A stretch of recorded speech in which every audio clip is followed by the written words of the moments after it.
My name is Nico Lagan, and I'm too conservative for the conservatives. My co-host Rob Ambrose, not woke enough for the liberals.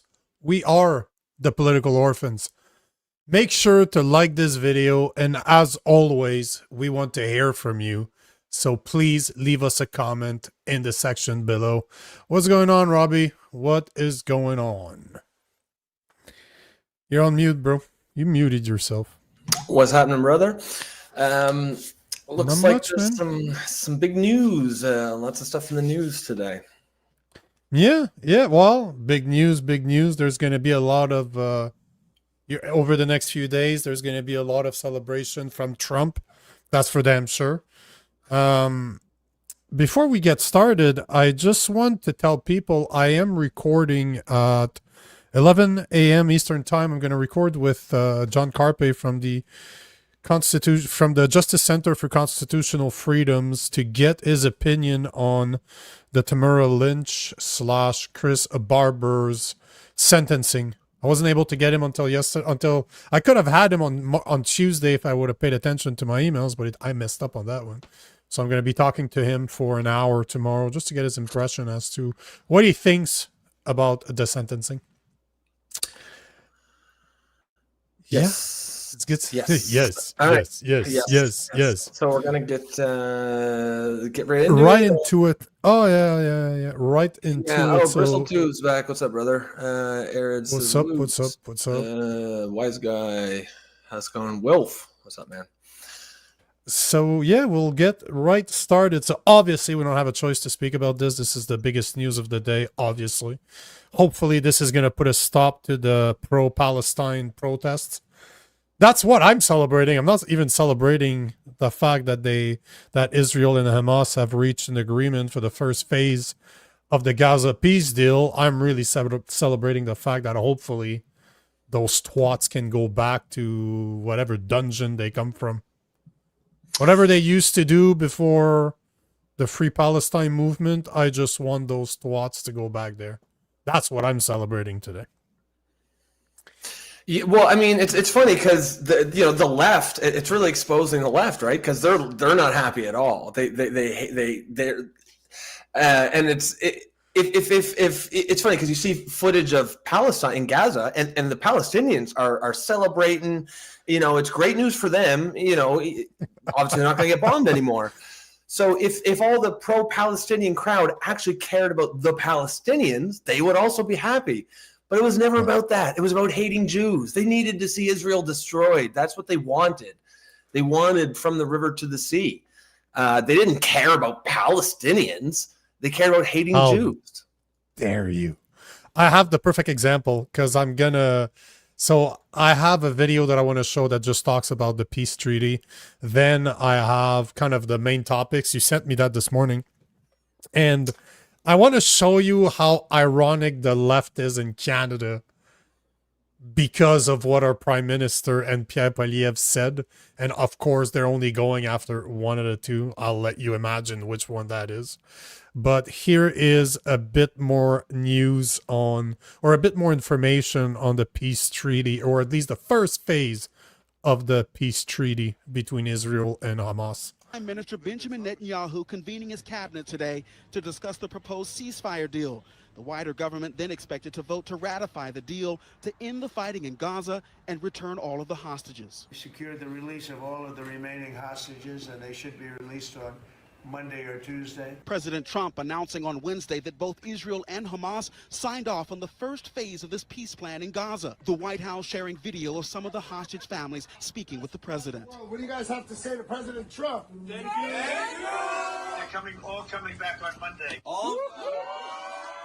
Celebrations also in Israel after hearing the news. Hamas will have 72 hours to release all of the living hostages. There are believed to be 20 still alive. Release all the living hostages. Guys, you're supposed to release all the living ones. They're like, yeah, we did, but you didn't release anyone. Yeah, we know. They've been released to the like the higher echelon. Yeah, they've been released up to a higher plane. But we listen to how many people Israel is holding hostage. So they have a bunch of prisoners, right? Oh, sure, of course. But it's like you'll see. it's a bit disproportionate, Hamas versus Israel. But there are approximately 28 dead people, mostly young, mostly men, but and boys. I mean, boys. The one woman talked about her baby. Her baby's 25 years old. In return, nearly 2,000 prisoners are believed to be under discussion 2,000. for release, and Israel will withdraw some of its troops, quote, to an agreed-upon How line. many? The war began 2 years ago 2,000s. this week when Hamas attacked Israel, Wow. killing 1,200 people. Since Yeah. then, Israel's response, killing more than 67,000 Man, look at that. Palestinians. Look how according to destroyed Hamas-run Gaza Health Ministry. the Gaza Previous Strip is, ceasefires right? failing after both sides accused the other of violations. President Trump saying he's likely traveling to Israel in the coming days. Netanyahu inviting him to address the Israeli government. And this is only the first phase of this agreement, and while many are celebrating the end, the potential end of this 2-year-long war, big questions still remain about the future of Gaza and the Palestinian people, many in desperate need of aid. So that's a bit of information. I got another one. Actually, that is you that sent that to me this morning, which is very easy to understand the main points of this deal. So to put it into perspective for people. So we're looking at one, the return of the hostages within 72 hours. Hamas disarms. The Gaza Strip disarms. Management of the Strip by an international body headed by Trump and Blair. Number 5, Israel on the perimeters, meaning that they're going to back away from where they are right now, but they're going to stay close. No Palestinian state, that's number 6. Number 7, the Palestinian Authority will not be involved. And the number 8 is a bunch of stuff saying that they're going to the Palestinian Authority does not go through the following reform: changing its education system, stopping the paying of terrorists, recognizing the state of Israel as a Jewish state, and blah, blah, blah, blah, blah. And that is if they don't, it will not be part of the reconstruction of the Strip.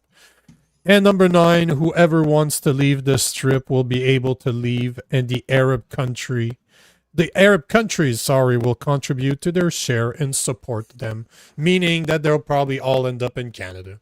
That's an Arab country, right? Canada? Yeah, yeah, that's what they're right.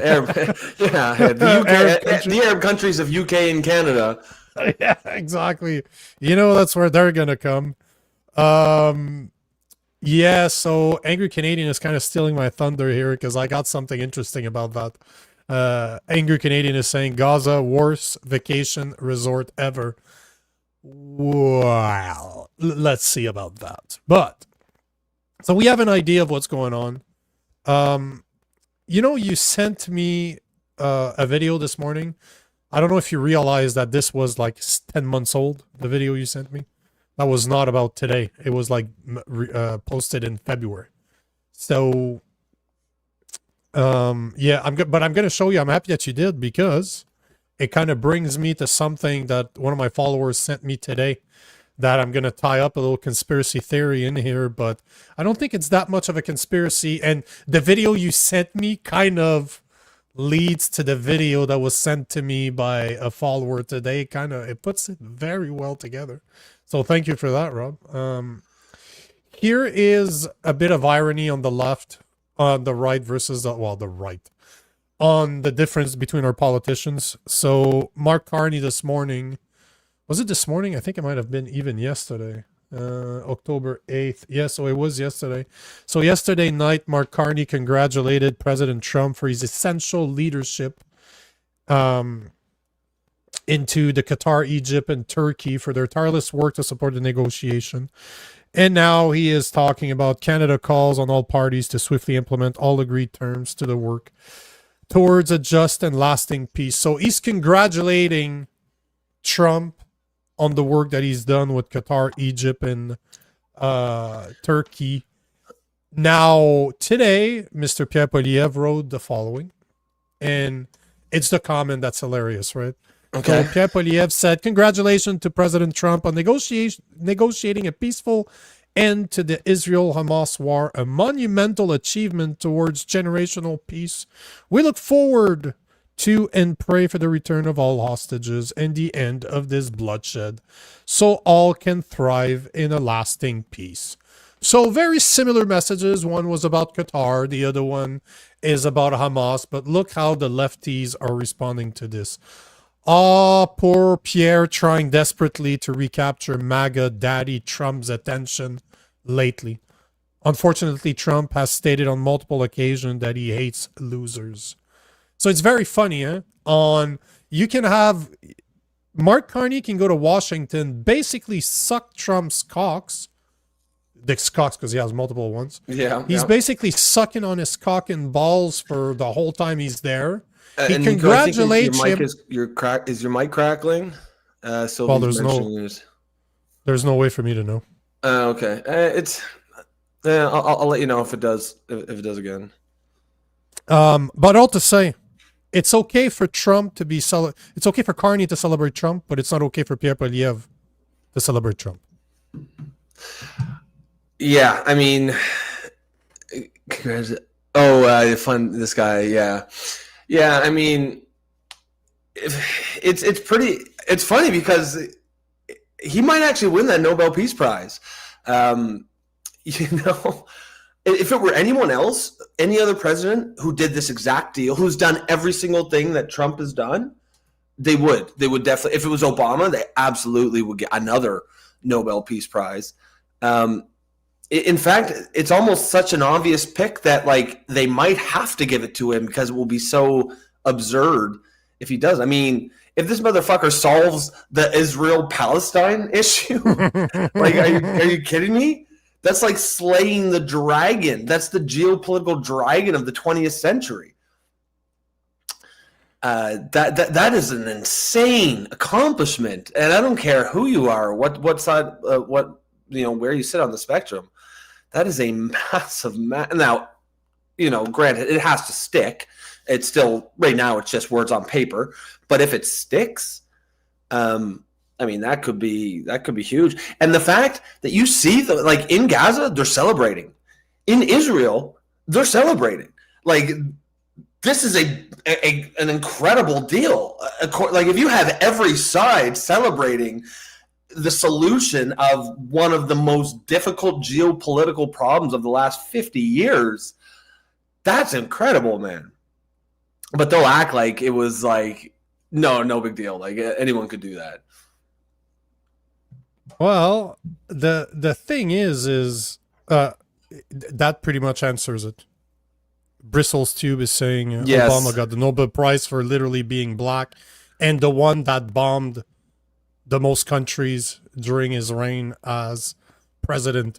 And I think he won a Nobel Prize for peace after bombing basically the biggest bomber in the Middle East. So Trump's never going to get one. No. Sylvie says, Rob, Trump is bought off by Israel. I don't know, man. Well, he's the president of the United States. Israel is a tiny country compared. Like, I don't know that. I don't know. You have to tell me what you mean by bought off. He's pro-Israel for sure, and I think that comes naturally to him. I got one. I got so this is the video you sent me, by the way, this morning. If you look at the date, it's from February 4th, 2025. So the video you thought was new was an old one. But, so I'll just play it, and then I'll play a conspiracy theory that might help Sylvie's case. A beautiful area with homes and safety, and they can live out their lives in peace and harmony instead of having to go back and do it again. The U.S. will take over the Gaza Strip, and we will do a job with it too.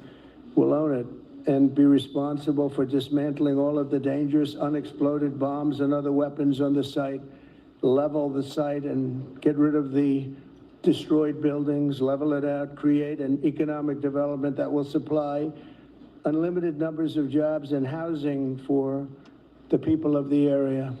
Do a real job, do something different. Just can't go back. If you go back, it's going to end up the same way it has for 100 years. I'm hopeful that this ceasefire So basically, Trump back in February said that his plan was to take over Gaza, to have the U.S. take over Gaza. This one is for Sylvie. I'm happy you're here today. Here is a... Do you know this guy? Grease Reese? No. Or Greg Reese, sorry. Greg Reese? No. Yeah. He's, I think he's considered independent media. I actually quite like the guy, but he's a conspiracy. He's going to fall into the section of conspiracy theorists for people. But here's a video that he published last week, which is quite fucking interesting because it kind of ties up what Trump said back in February to what might actually happen. Because do you remember his comments? Like everybody was saying, oh, we're going to see Trump towers all over the place because he was saying how beautiful. It's such a beautiful place. It's beautiful. Towers, the most beautiful Trump towers. Well, here is Greg Reese and what he believes will happen.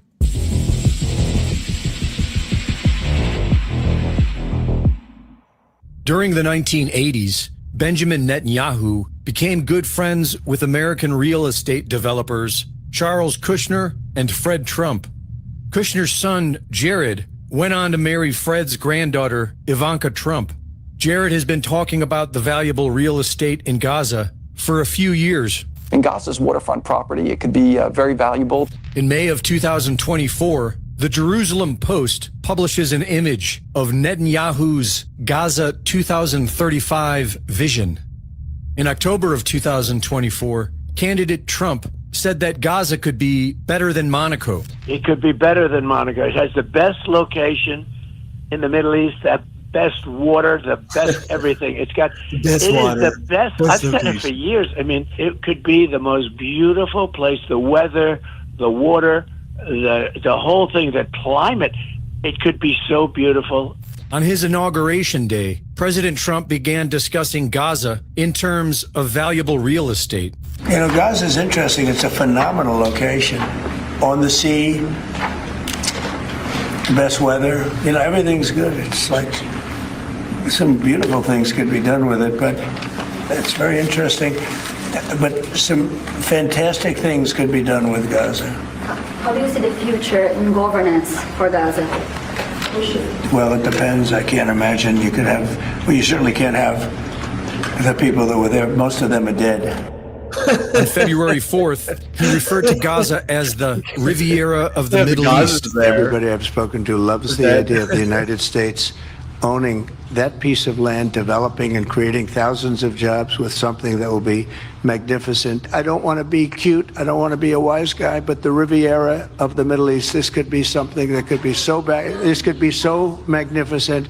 On February 26th, Trump posted a bizarre AI video of Trump Gaza.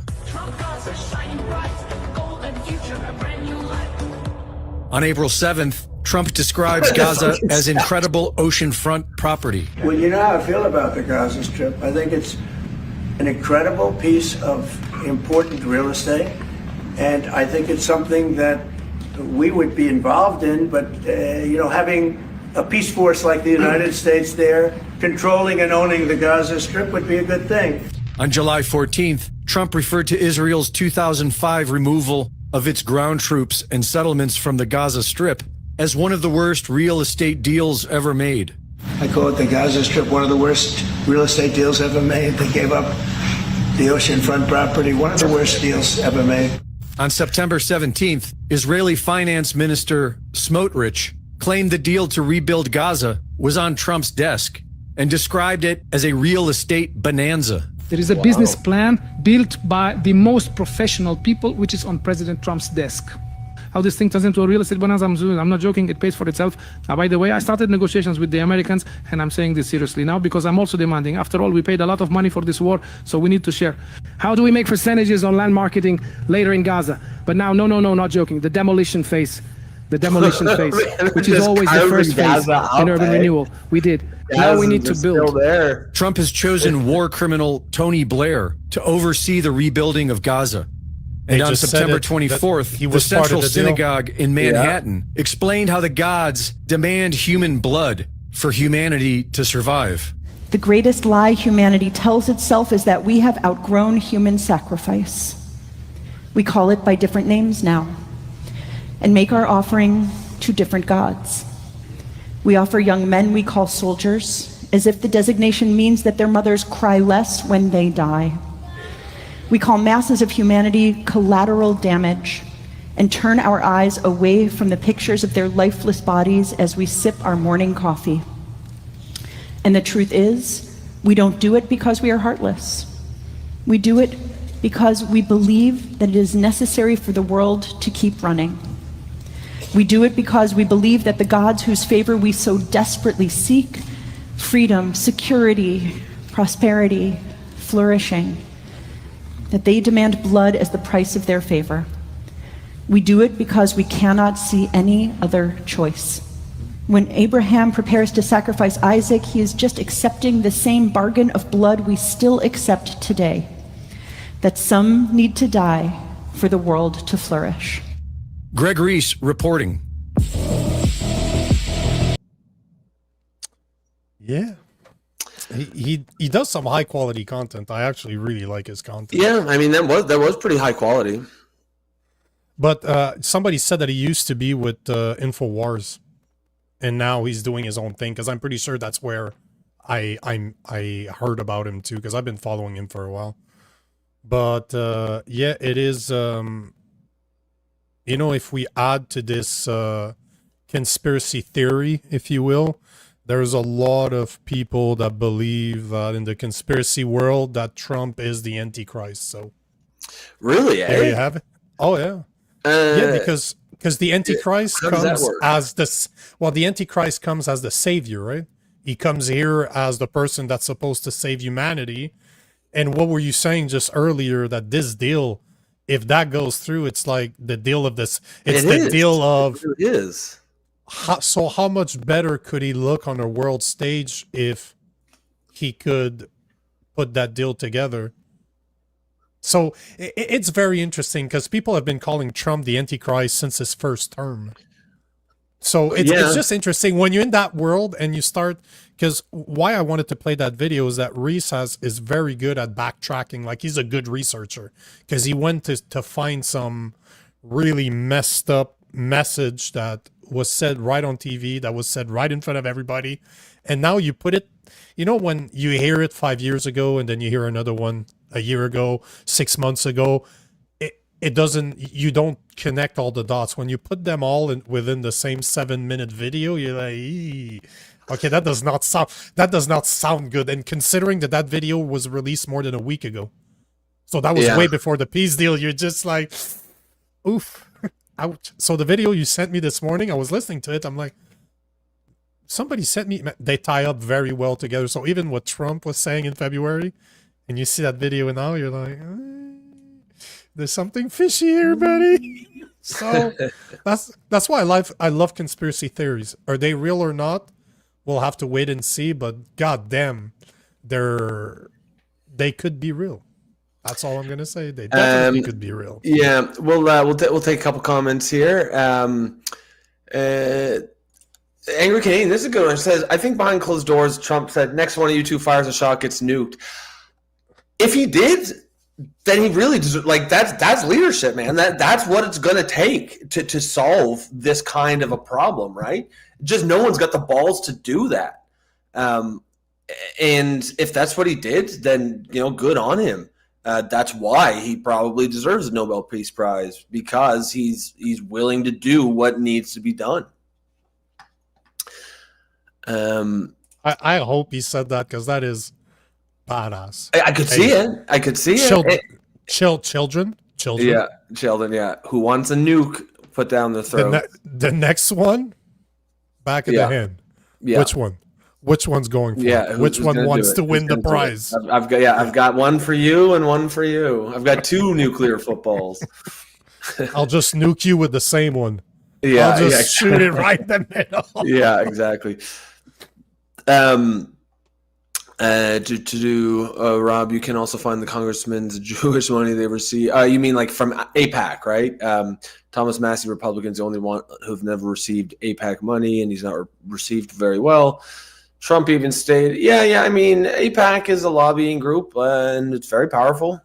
But it's not omnipotent. It is still just a lobbying group. I don't think it owns every single politician. I mean, but clearly, I mean, Jewish or Israel has an extremely strong political lobby in Washington. There's no doubt about that. There's no debate about that. That's Washington. It's corrupt as fuck. I don't think that necessarily means that, you know, they bought and paid for a U.S. president. I mean, Trump's clearly pro-Israel. I think that a lot of that's just his personal beliefs. A lot of that is some political maneuvering. And I have no doubts. I'm sure he's got, you know, probably a few sweet deals tucked away somewhere. But I bet he's got those with every country. Yeah, the Gaza Strip. Yeah, he's probably got some in Gaza. He's got that with every country. I mean, I you know, we talk about corruption a lot. I think Trump is corrupt as fuck. Like, he's not any type of like moral moral beacon or anything. He's just the right guy in this moment needed to push back on so much of the bullshit. But it's one of those things like, you know, you need to become a monster to fight monsters. Like, he's also a corrupt politician, no doubt. He just happens to have, you know, a particular temperament and personality that is attacking the biggest, you know, I think woke ideology is a bigger threat to Western society than political corruption, which has been around forever and will be around forever.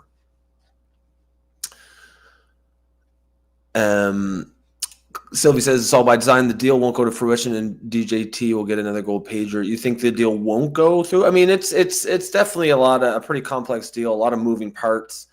You know, I think my because it basically calls for the end of Hamas, right? I think Hamas might have some say about that. I don't think that they're going to go quietly. And I think they could scuttle the Palestinian side of the debate or of the deal. Now, that said, the fact that there were so many Palestinians genuinely celebrating today, you know, it seems like they feel like it's a good deal for them too. Listen, I'm sure there's a lot of people that don't support Hamas in Palestine. Let's be honest here. Sure, for sure. But like secretly, like publicly, you have to, because they'll kill you, right? But it'll be interesting to see if Hamas just kind of disappears and lets themselves go out, or if they sort of behind the scenes force the Palestinian side to scuttle the deal. Well, you know, I don't think that they have much of a choice at this point. Because if that's the last deal they get, because all you know, that's it, right? All you know, Trump's involved because he's like, guys, if you don't settle this right now, I'll fucking settle it for you. And we know which side of the fence Trump supports. It's not going to be a surprise that he's going to support Israel on that one. However you feel about it, we all know that if it comes down to Gaza versus Israel, bombing Gaza. No questions. So, yeah, we all know where this is going. And you know, I think and that threat would only even work if Israel believed him as well, right? Like, I think he would have, if he said, you know, I'll make Israel suffer. I think he would have made Israel suffer. Sure, but it's I just find it interesting to see conspiracy theorists call stuff a week in advance. You send me a video the same day reminding me that Trump did say that Gaza would be a beautiful place to develop. And he's very pro-Israel. It all kind of makes sense that this was maybe planned all along, right? There's no proof, and obviously Greg Reese can show this, and it doesn't look good. It definitely doesn't look good, but try to prove that that's the case. But at the same time, try to disprove that that was not the plan the whole time, and you won't be able to either. So I just find it interesting that I know people personally that's been calling him the Antichrist for years now. And if you know your Bible, what does the Antichrist do? Convince people that he is a Messiah, that he is Jesus Christ coming back. So it's just, you know, Trump has a massive aura around him, right? Like, the people that love Trump in the US, and believe me, when you're in the South, people love Trump. They fucking love Trump. Oh, so, yeah, of course they do. Of course they do. I mean, he's on fire with this one, man. You can't. The woke left will try to he solved, in theory, you know, if it holds, he solved the Israel Palestine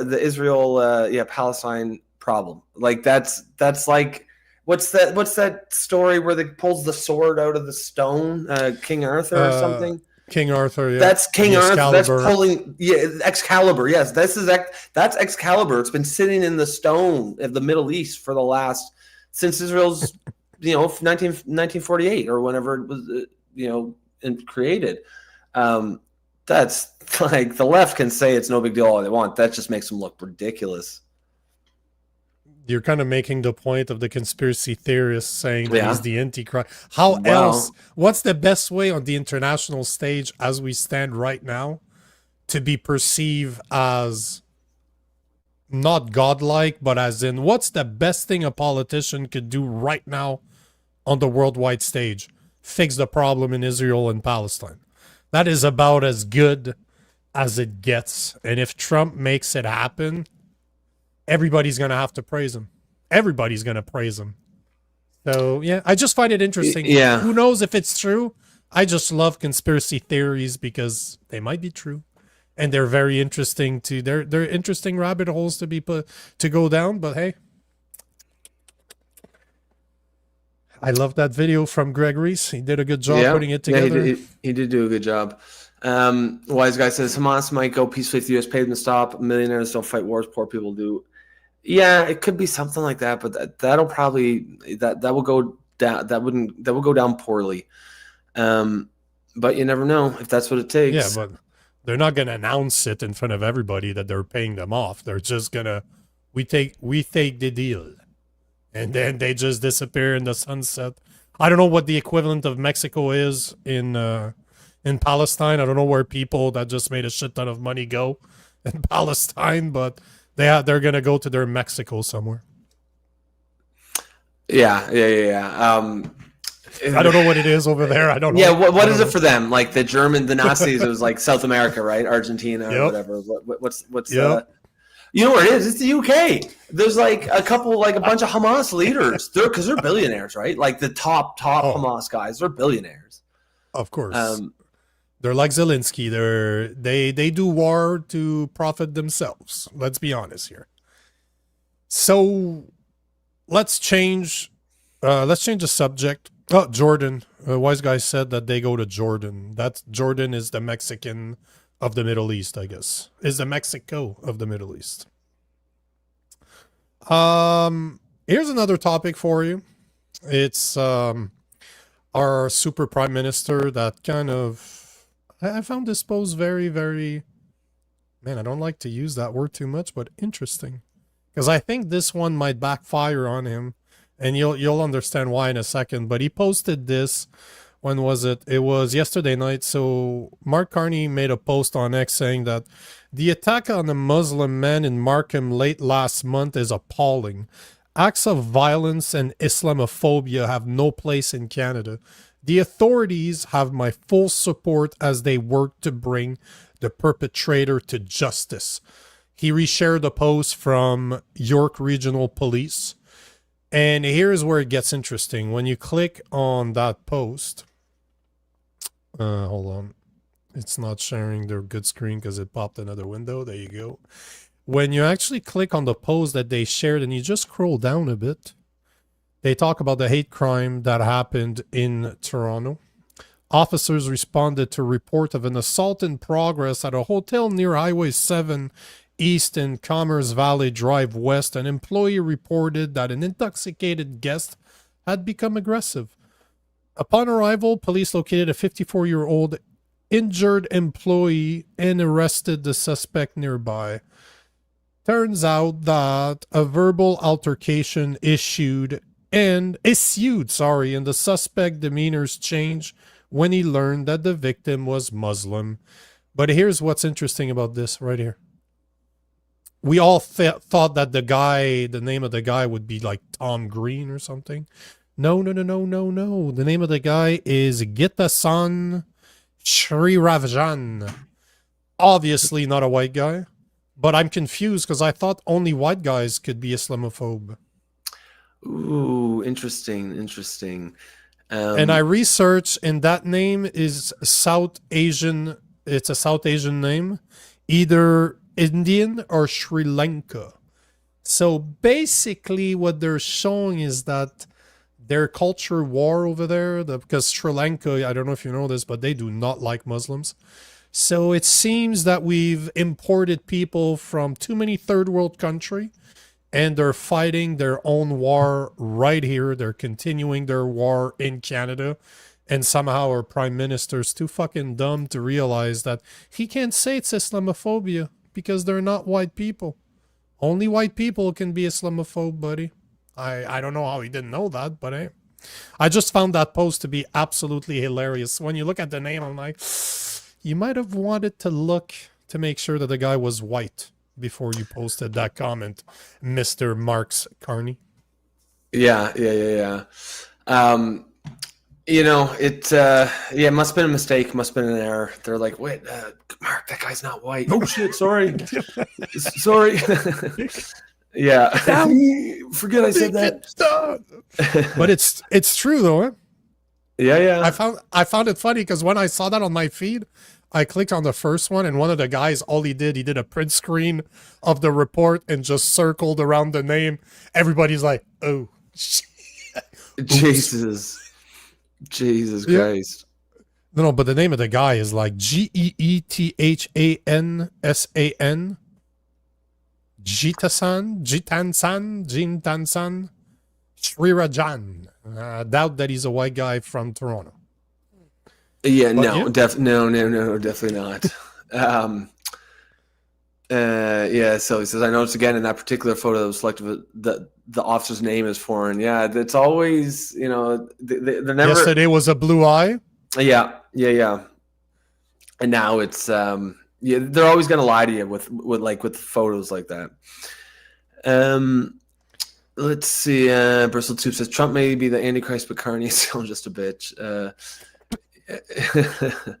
Yeah. Sir?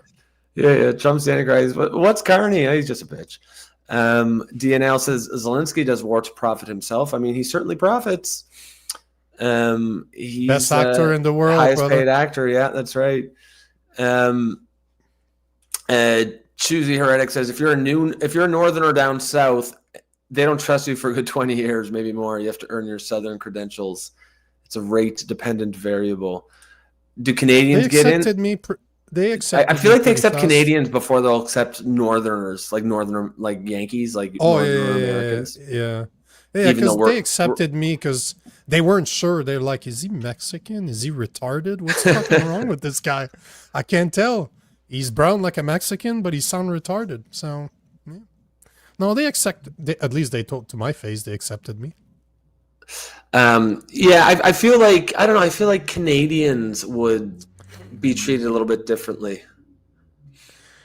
The worst part is that a lot of people in the South are very aware of politics, like they follow politics and they follow Canada.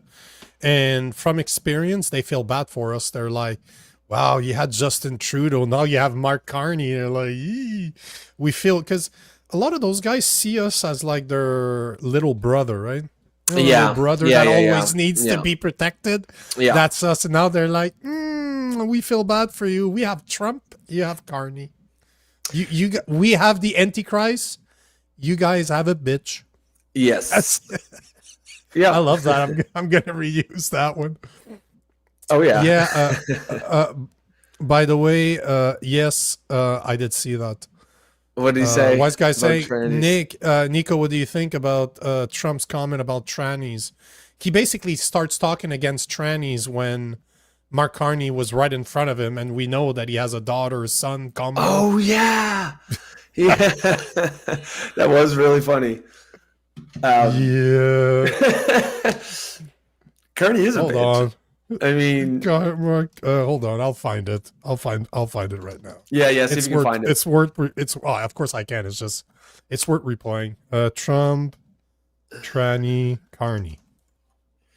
Anastasia says, "Do you think that this is a plan to cause chaos in the street, like the Bible says in the end time?"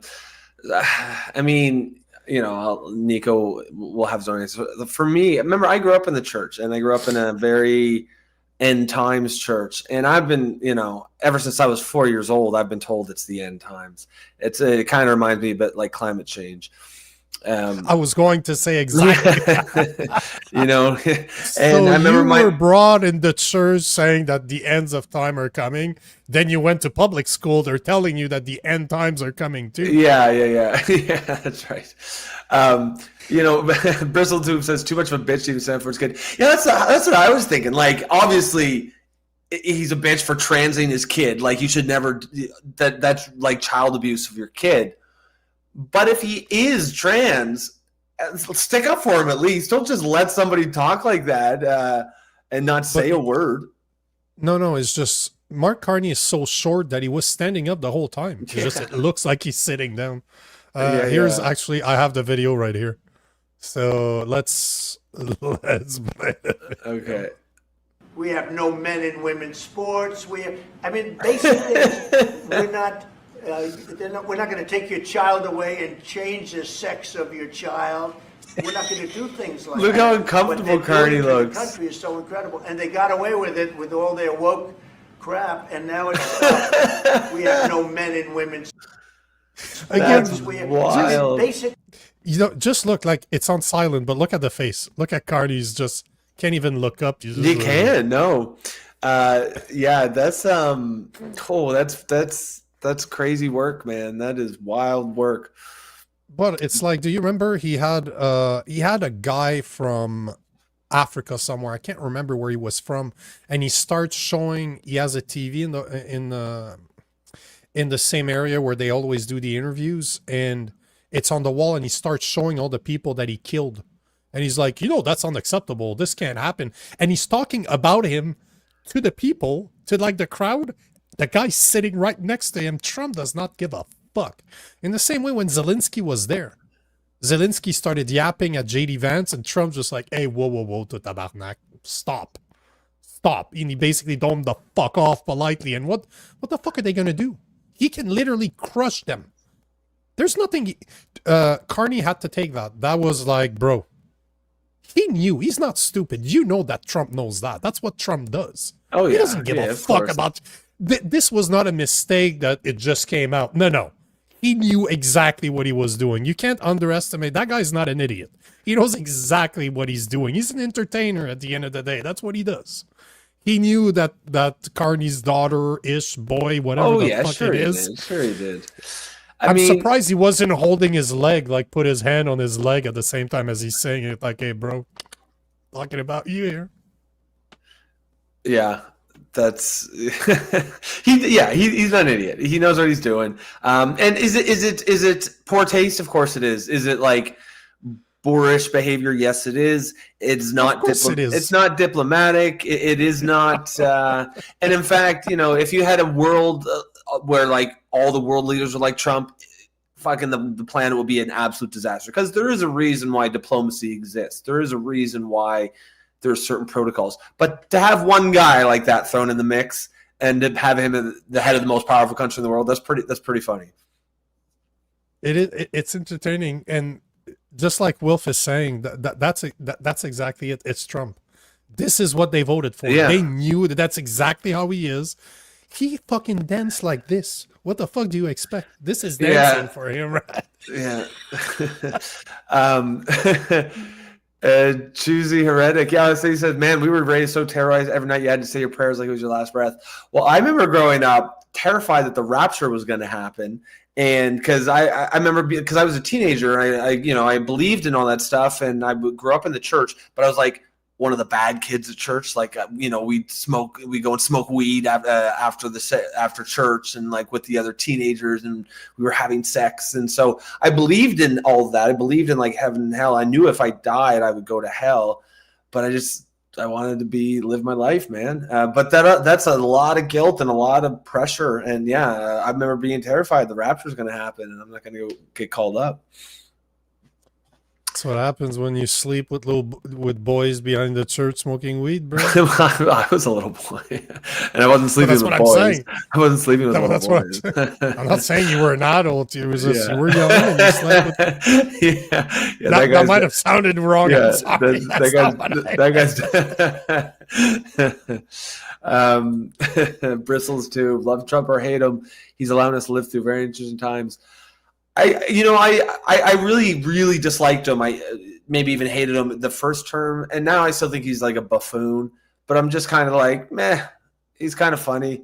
I actually think the woke left is a much bigger threat than Donald Trump's buffoonery, and I think he's a really good antidote to that threat. I think in a lot of ways he is the right guy for the job. In probably any other moment in history, he's not. But I think this one, if you're out there, it's like, even if you thought Barack Obama was a good president or whatnot, you have to, like, if he was here present today, he'd be absolutely the wrong man for the job, right? Because he'd make everything worse, right? A lot of this stuff started under his watch. It's just, at the end of the day, man, politics to me is all a joke now. There's nothing real about this. Yeah. The next video I'm going to show you. That's kind of how I feel. So now that we made fun of Trump for making fun of Carney, let's allow Pierre Poilievre to make fun of Carney. And actually, that one, I laughed. Like, that was actually a good one. So here is Mark Carney bragging about how Trump thought he was a great negotiator. As the president said yesterday, the Prime Minister of Canada is a tough negotiator. We will get a great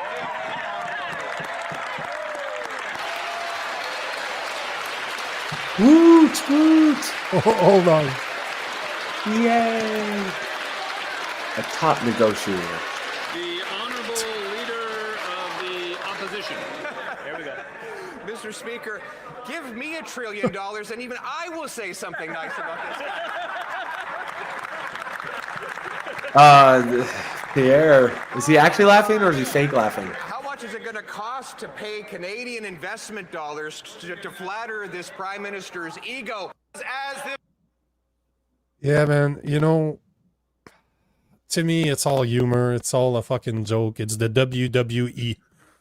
That's what politics have become. There's nothing real about it. It's all bullshit. There might be one or two politicians that seem to be okay, like Leslyn Lewis. I'm actually really, really liking that woman. I didn't realize that she ran against against Pierre Poilievre for the Conservative Party leadership. She actually been talking against the WEF and a lot of the globalist elite. So I would love to have her on the show, man. I got to find somebody that knows her, because I would love to have that woman on the show. She really sounds very clever. Like, I really like the way that she talks. And she talked against Bill C-8 and Bill C-9. And talking about that, did you know that it was just announced that Bill C-2 has been split in two?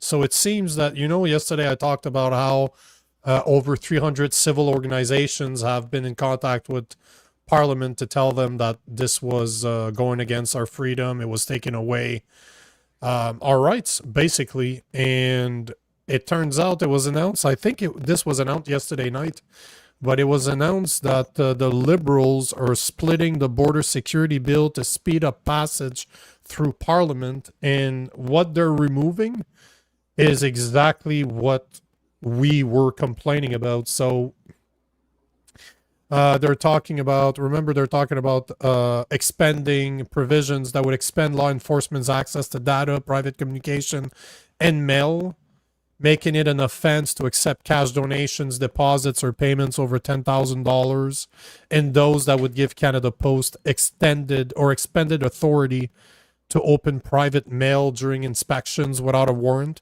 So it seems like all the parts that you and I spoke about with John Carpe are being removed from Bill C-2. They create another bill, so they're allowing Bill C-2 to continue, because right now it's still in talks. It's past the second reading, so they should be organizing meetings in order to deconstruct the bill. And identify the parts that they don't like. But they've reintroduced another bill, Bill C-12, that removed all of that components that people were complaining about. And they're trying to, they tabled that yesterday. So it seems that, at least for Bill C-2, I'm still waiting for Bill C-8, C-9, and the new Bill C-63, but it seems that there's a way to, are complaining, like people like us, people on social media, the civil groups out there that contacted Parliament actually still has weight. I'm very surprised by this. So, yeah, I thought I'd mention it because any updates on those bills, I will always bring them up. Yeah. No, it's it's one of those things that this show is good at, is staying on top of that stuff. That's why you guys want to follow us, because you're gonna be fully informed by all the minutia of these bills. Yes. Yes, indeed. Is correct. I want to take Sylvie. Hold on. Let me take this one. Leslie Lewis.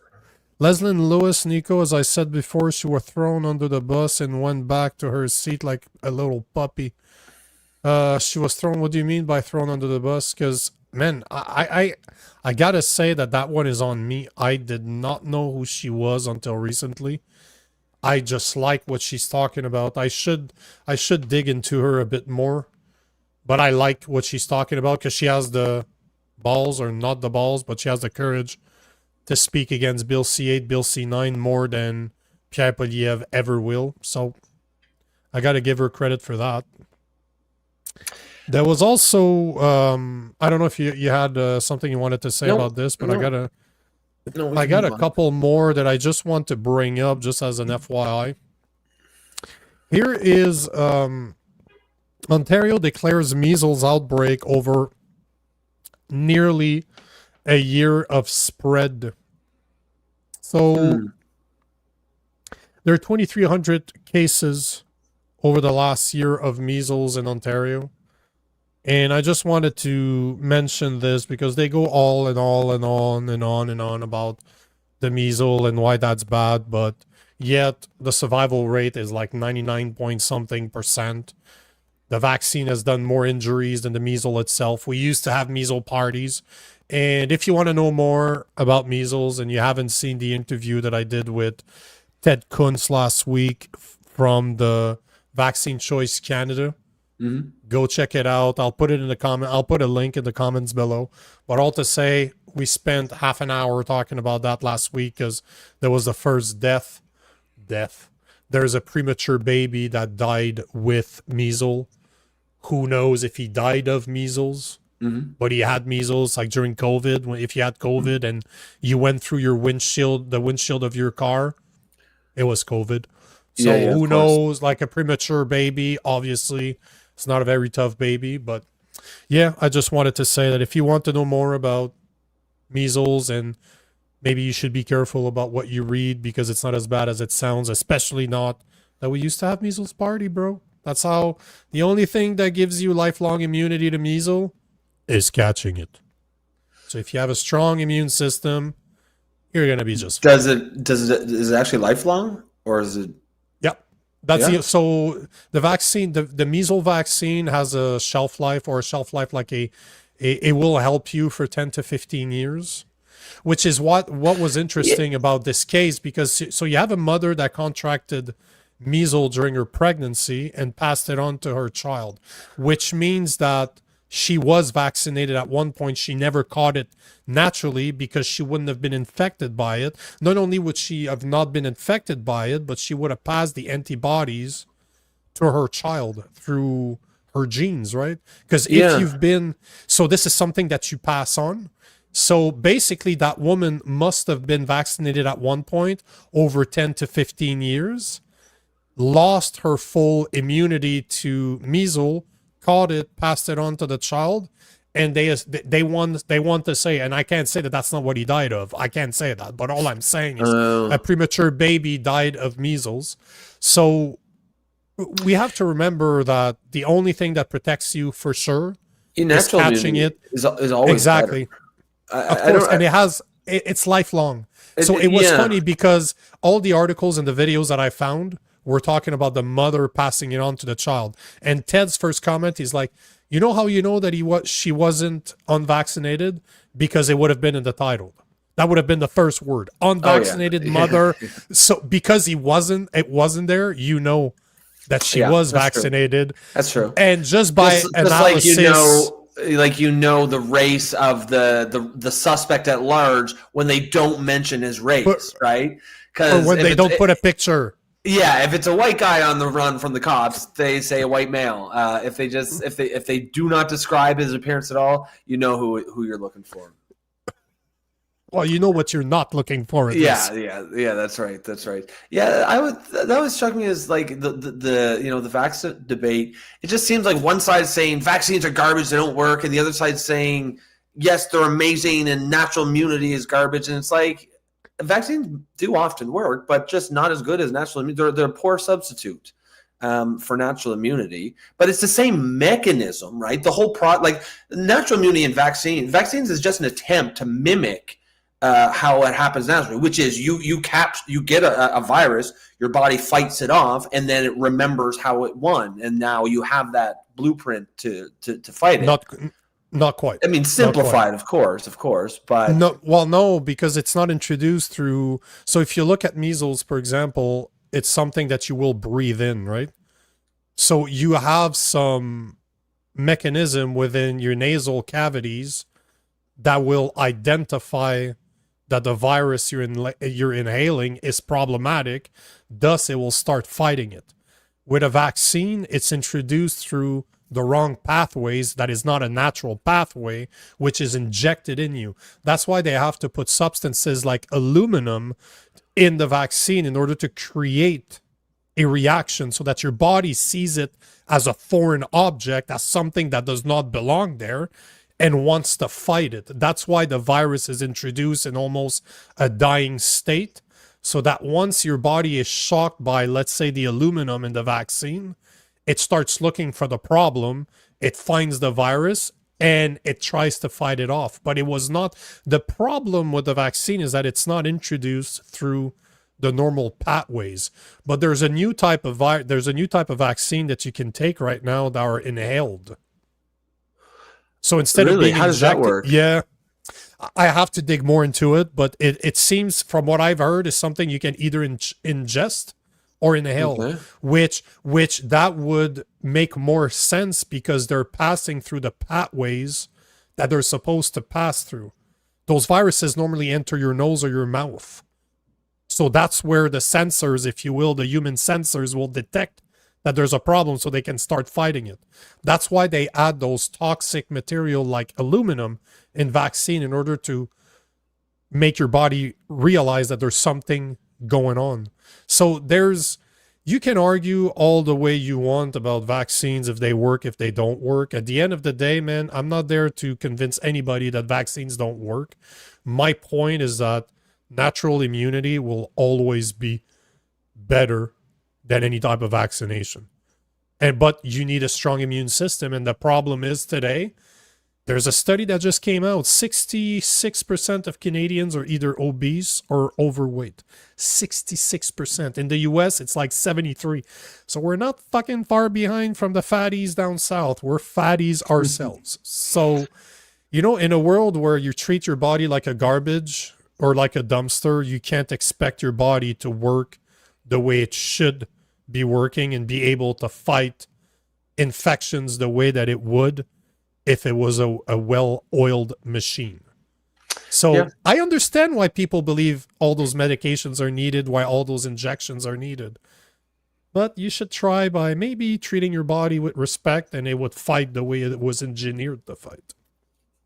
Yeah. That's a good point. Well, we're going to put a pin in there, guys. If you remember, we are on a 1 hour timeline now. Guys, excellent show. This one seemed to go by really fast. I agree. If lots of audience engagement, guys. If you are tuning in for the first time and you want to support the show, please consider becoming a member through YouTube or buying us a coffee, which you can do up in the top right of the thumbnail. And of course, like and share the stream, and come back tomorrow and give us some comments. Other than not tomorrow. What am I talking about? It's Thursday. We are back Sunday night, but we're doing a mashup Saturday. Yeah, Saturday. So we're gonna talk about the sentencing. We're gonna have some great guests. We're gonna have some very entertaining guests. I can't name the name because they haven't been confirmed yet, but they should be confirmed tomorrow. It's gonna be. We have the equivalent of. We're gonna have the equivalent of Tiana in a guy. Oh shit. Yeah, somebody that's more known than her. That everybody in here knows who he is. I can't name the names again because he's not. Yeah, he's not confirmed yet. He's an interesting dude. Okay, he's a very interesting dude. So it's the perfect opportunity. It's the perfect place for a Saturday night mashup. That's the type of guy you want to have. Okay. It should be a riot. It should be a riot. I've recorded with him in the past. I don't know him personally, but I've recorded with him. It'll be interesting. So yeah, mashup 9 to 11 p.m. on Saturday Eastern time. There you have it. Yeah. Well, there we guys want to tune in on Saturday, and maybe you'll get that surprise guest. As Pam says, hit that like button. All right, folks. Catch you on Saturday and Sunday. Peace.